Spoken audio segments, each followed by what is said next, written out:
حضرت سلمان فارسی رضی اللہ تعالی عنہ کہاں پیدا ہوئے؟ ایران میں، فارسی ہے۔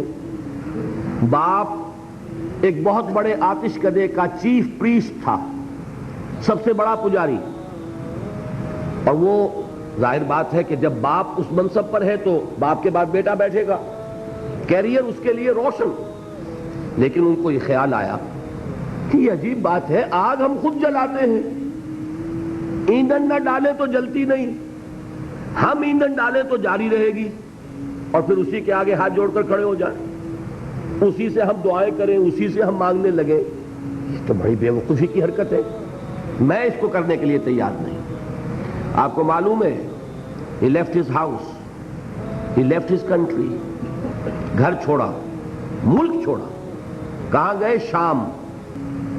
شام میں عیسائی راہبوں کے پاس، جیسے گوتم بدھ نے ایک ایک رشی اور ایک ایک منی کی خدمتیں کی ہیں، جوتیاں سیدھی کی ہیں علم حاصل کرنے کے لیے، یہ سلمان فارس کا رہنے والا ایک ایک عیسائی پادری کے پاس، ایک ایک عیسائی راہب کے پاس جا رہا ہے۔ مجھے بتاؤ حقیقت کیا ہے؟ ایک سے کچھ حاصل کیا، دوسرے کے پاس گئے۔ اب آخری جو شخص تھا وہ بہت نیک، بہت زاہد، بہت عالم، بہت عارف شخص، چونکہ آپ کے علم میں ہے کہ اس وقت تک جب تک حضور پر وحی نازل نہیں ہوئی تو دین کون سا تھا؟ دین عیسوی، اور وہ دین عیسوی کے ماہر اور بڑے ہی ایسے روحانی طور پر اعلیٰ مقام پر فائز راہب موجود تھے۔ حضور کو بچپن میں پہچانا ایک راہب نے، وہ ہیرا راہب، پہچانا کہ نہیں پہچانا؟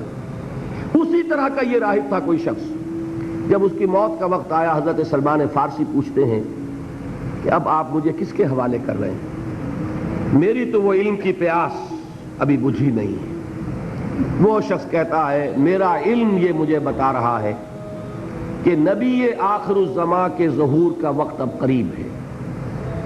تمہارے اندر جو یہ پیاس ہے علم کی، یہ تو انہی کے دامن میں پہنچ کر اس کو سیری حاصل ہوگی، اور میرا علم مجھے بتاتا ہے کہ جنوب کی طرف کھجوروں کی سرزمین میں ان کا ظہور ہوگا، لہذا قسمت یاوری کرے گی، بسم اللہ کرو، ادھر کا رخ کرو۔ ادھر اس راہب کی آنکھیں بند ہوئیں، ادھر انہوں نے سفر شروع کیا عرب کا، ایک قافلے کے ساتھ شریک ہو گئے۔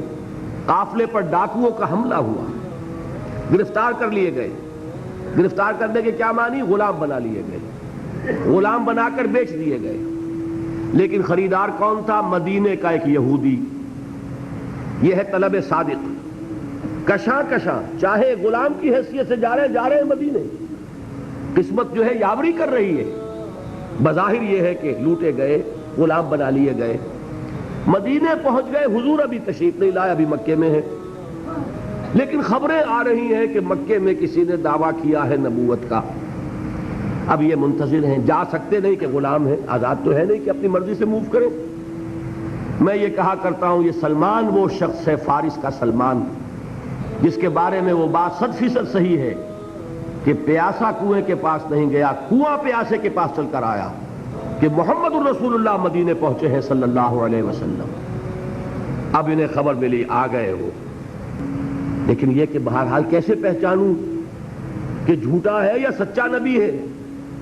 میرے لیے کیا پہچان ہے؟ راہب سے ایک سوال کیا تھا، اس نے کہا تھا دیکھو ایک پہچان میں تمہیں بتا دیتا ہوں، وہ صدقہ اور خیرات قبول نہیں کریں گے، ہدیہ قبول کریں گے۔ لہذا اب یہ چشم تصور ہی سے آپ دیکھیے کتنی منت سماجت کی ہوگی اپنے اس یہودی آقا کی۔ رخصت لی، ساتھ ہی کھجوریں کچھ حاصل کی، کھجوروں کو ٹوکری میں ڈالا، حضور کی خدمت میں پہنچ گئے۔